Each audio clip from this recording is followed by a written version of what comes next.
அவனே சத்தம் போடாம சாத்த வேண்டியதானே. நீங்க முதல்ல அமைதியா இருங்க சித்தப்பா.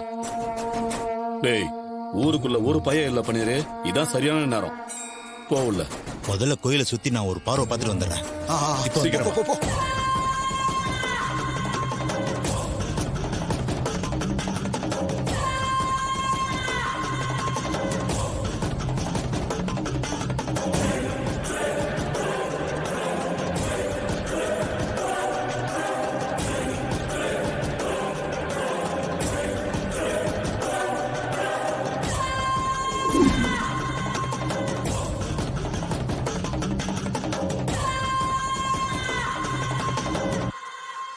என்னப்பா இறங்கிடலாமா?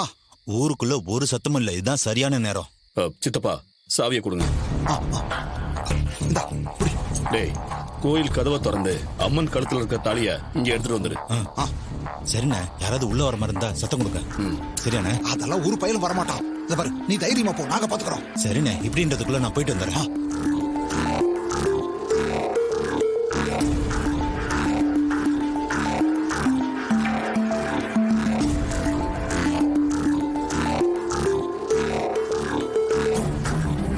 அவனே, எனக்கு ஒரு சந்தேகம், அதான் கேக்குறேன்.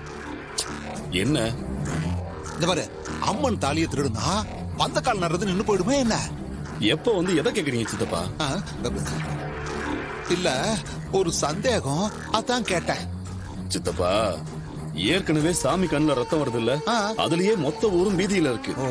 இதுல அம்மனோட தாலி காணாம போயிடுச்சுன்னு வைங்க, ஊரே ஏதோ அவசரம் நினைச்சு பதற போகுது. இதுக்கு நடுவுல பந்தக்கால் நடுறது நடக்குமா என்ன?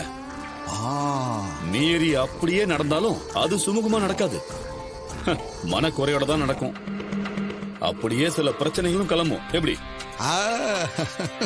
அவனே, நீ ஒரு யூகமா சொல்ற, ஆனா ஊர்க்காரங்க பிரச்சனை பண்ணணும் இல்ல? அப்படி ஏதாவது நடந்தா தானே நமக்கு நல்லது. பிரச்சனை அதுவா கிளம்பலன்னா நாம கிளப்புறோம்.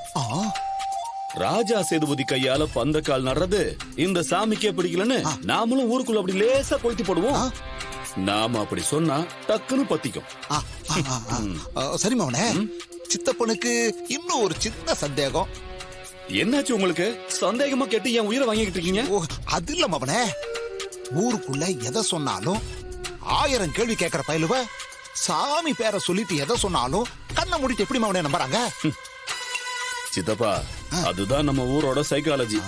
சாமின்னு வந்துட்டா இங்க ஒரு பையன் அவன் புத்தியை யூஸ் பண்ணவே மாட்டான். கடவுள் பேரை சொல்லி நாம என்ன கதை சொன்னாலும் அவன் நம்ப மாட்டான்.